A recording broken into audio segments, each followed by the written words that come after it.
بسم اللہ الرحمن الرحیم، سر کو نحو ہیلپ ڈیسک میں خوش آمدید۔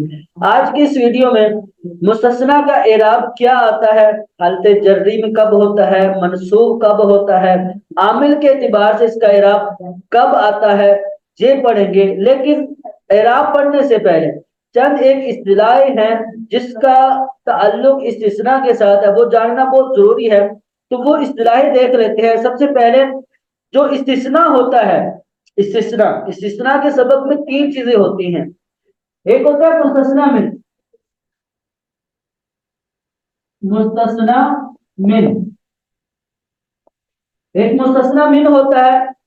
اس کے بعد ہوتا ہے کلمات استثناء، کلمات استثناء کلمات استثناء میں کچھ ایک آتا ہے، یعنی کچھ ایک بھی کلمہ استثناء آ جاتا ہے، اور اس کے بعد آتا ہے مستثنی۔ مستثنی یہ تین چیزیں ہوتی ہیں استثناء میں۔ مستثنی من، کلمات استثناء، مستثنی۔ ٹھیک ہے، کلمہ استثناء پہلے مستثنی من ہوتا ہے، پھر کلمہ استثناء آتا ہے، پھر مستثنی آتا ہے۔ اب ہم دیکھیں گے کہ اگر عبارت میں، کلام میں مستثنی من، یا تو یہ مذکور ہوگا، مذکور ہوگا، مذکور مطلب ذکر ہوگا، پڑھنے میں آئے گا، ٹھیک ہے، یا محذوف یعنی غیر مذکور ہوگا، محذوف ہوگا، غیر مذکور ہوگا، غیر مذکور، مذکور ہوگا یا غیر مذکور ہوگا۔ اگر تو غیر مذکور ہو، مستثنی من غیر مذکور ہو یعنی محذوف ہو، ذکر نہ ہو، تو جو مستثنی ہوگا، مستثنی یہ ہوگا مستثنی مفرغ۔ تو اس وقت مستثنی کو کہیں گے مستثنی مفرغ ہے۔ اگر تو مستثنی من مذکور ہے تو مستثنی ہوگا غیر مفرغ، غیر مفرغ، ٹھیک ہے۔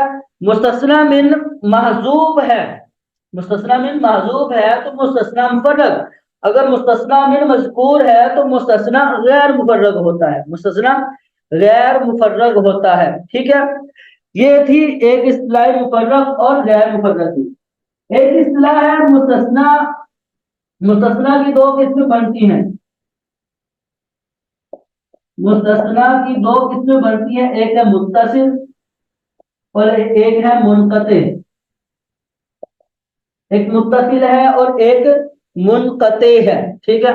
متصل میں کیا ہوتا ہے، جب مستثنی جو ہوتا ہے وہ مستثنی من کی جنس سے ہو، مستثنی من کی جنس سے ہو تو متصل۔ مثال کے طور پر جا القوم الا زید، ٹھیک ہے۔ اب یہاں دیکھیں قوم کیا ہے، انسان ہوتے ہیں قوم، زید بھی کو انسان، یعنی زید کا تعلق قوم کے ساتھ ہے، اسی کی فیملی سے ہے، اسی سے تعلق ہے اس کا، انسانوں کی بستی میں بستا ہے یہ، ٹھیک ہے۔ زید کا تعلق قوم کے ساتھ ہے، قوم کا ایک حصہ ہے، تو یہ ہوتا ہے مستثنی متصل۔ اگر ایسا ہو کہ یہاں پر ہم لکھ دیں فرس، اب یہ جو گھوڑا ہے، فرس گھوڑے کو کہتے ہیں، گھوڑے کا تعلق انسانوں کے ساتھ تو نہیں ہوتا نا، گھوڑا ایک الگ جنس ہے، قوم ایک الگ جنس ہے۔ جب مستثنی اور مستثنی من کی جنسیت ایک نہ ہو، مستثنی من میں داخل ہی نہ ہو، تو وہ ہوتا ہے منقطع، ٹھیک ہے۔ اگر جنس ایک ہے دونوں کی، مستثنی اور مستثنی من کی، متصل، اگر ایک نہیں ہے الگ الگ ہے تو یہ منقطع ہوگا، ٹھیک ہے۔ مستثنی متصل اور منقطع۔ اب آئے ان کا اعراب کیا آئے گا، مستثنی کا اعراب کیا آئے گا۔ سب سے پہلے جانے کہ جب مستثنی مفرغ ہوتا ہے، مستثنی مفرغ ہوتا ہے، جب مستثنی مفرغ ہو،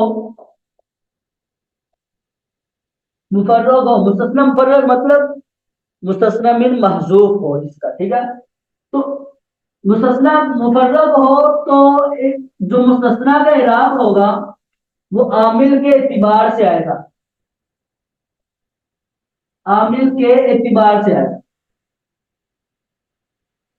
عامل کے اعتبار سے،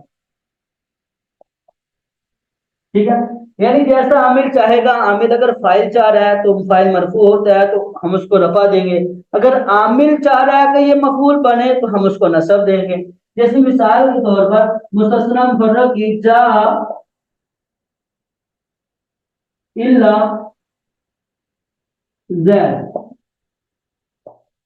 اب یہاں دیکھیں ما جاء الا زید یہ کر لیتے ہیں. اب اس میں دیکھیں مستثنی من ہے ہی نہیں, مستثنی من محذوف ہوتا ہے تو مستثنی مفرغ ہوتا ہے, ٹھیک ہے. اب یہ کلام یہ مستثنی مفرغ ہے, اب اس کا اعراب عامل کے اعتبار سے آئے گا. اب فعل ہے, فعل کا تقاضا کیا ہے یہاں پر فاعل کا, کیونکہ فعل کے لیے فاعل ہونا ضروری, تو ہم اس کو کیا دیں گے رفع دے دیں گے, اس کو ہم رفع دے دیں گے. اگر اس کا تقاضا مفعول کا ہو جیسے ما لقیت الا زید, اب لگے کہ فعل بھی موجود ہے, فعل کا فاعل بھی موجود ہے, اب اس کو مفعول کی حاجت ہے. مفعول ہم اس کو ہم کیا بنا دیں گے مفعول بنا دیں گے, یعنی اس پر ہم نصب لگا دیں گے ما لقیت الا زیدن. مستثنی مفرغ ہوگا تو عامل کا جو اعتبار ہوگا, عامل جو چاہے گا عمل دے گا, ٹھیک ہے. عامل اگر چاہ رہا ہے کہ اس پر رفع آئے تو رفع آ جائے گا, عامل چاہ رہا ہے کہ نصب آئے تو نصب آ جائے گا. عامل کے اعتبار سے آئے گا, عامل کے مطابق آئے گا جو مستثنی مفرغ ہو, ٹھیک ہے. اب دوسرا پوائنٹ یہ ہے کہ مستثنی غیر سوا اور سوا, یہ تین ایسے اسما ہیں, تین ایسے کلمے ہیں غیر و سوا سوا, ان کے بعد مستثنی مجرور ہوتا ہے. ان کے بعد مستثنی کیا ہوتا ہے مجرور ہوتا ہے, ہمیشہ مجرور. غیر جس سارے مضاف ہو کر استعمال ہوں گے اور جو مستثنی ہوگا وہ مجرور ہوگا, غیر و سوا سوا, ٹھیک ہے. اس کے ساتھ اس میں ہمیشہ منصوب ہے, ہمیشہ مستثنی مجرور ہوگا, ٹھیک ہے. ہمیشہ ہمیشہ مستثنی مجرور ہوگا. ایک ہے اس کے ساتھ خلا اور ایک خاشا. خاشا کے بعد مستثنی عمومی طور پر مجرور ہوتا ہے, عمومی طور پر. اکثر طور پر حاشا کے بعد مستثنی مجرور ہوتا ہے, اکثر طور پر, ٹھیک ہے. لیکن کبھی ایسا ہوتا ہے کہ حاشا کے بعد مستثنی منصوب بھی ہو جاتا ہے, لیکن ہمیشہ یہ غیر و سوا سوا کے بعد ہمیشہ طور پر ہمیشہ ہی مجرور ہوگا, ٹھیک ہے. غیر و سوا سوا. اور اسی طرح خلا ما ادا ما خلا ما ادا لیسا اور لا یکن, لیسا لا یکن. ان کے بعد ما خلا ما ادا لیسا لا یکن, ان کے بعد مستثنی ہمیشہ منصوب ہوگا, منصوب ہوگا. ما خلا ما ادا لیسا لا یکن. مثال کے طور پر ما جاء القوم ما خلا زیدن. اب یہ دیکھیں ما خلا ہے, ما خلا کے بعد مستثنی کیا ہے منصوب ہے. اسی طرح ما ادا آئے گا تو ما ادا کے بعد بھی منصوب, لیسا آئے گا تو لیسا کے بعد بھی منصوب, لا یکون آئے گا تو لا یکون کے بعد بھی منصوب. یہ کلمات استثناء ہے, ما خلا ما ادا لیسا لا یکون, ان کے بعد مستثنی ہمیشہ منصوب ہوتا ہے, یہ یاد رکھیے گا, ٹھیک ہے. ما خلا ما ادا لیسا اور لا یکون, ٹھیک ہے. اسی طرح دوسرا یہ ہے کہ جب مستثنی منقطع ہو, مستثنی منقطع ہو, جب مستثنی منقطع ہو تو پھر کیا ہوگا, پھر بھی منصوب ہوگا. مستثنی منقطع یعنی اگر مستثنی من کی جنس سے نہیں ہے, اس میں داخل نہیں ہے, تو پھر بھی منصوب ہوگا. جیسا کہ ما جاء القوم الا فرس. اب فرس مستثنی ہے, قوم مستثنی من ہے.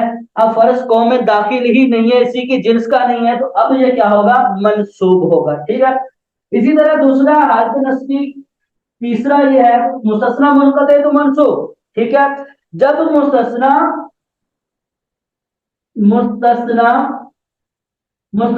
من سے پہلے آ جائے,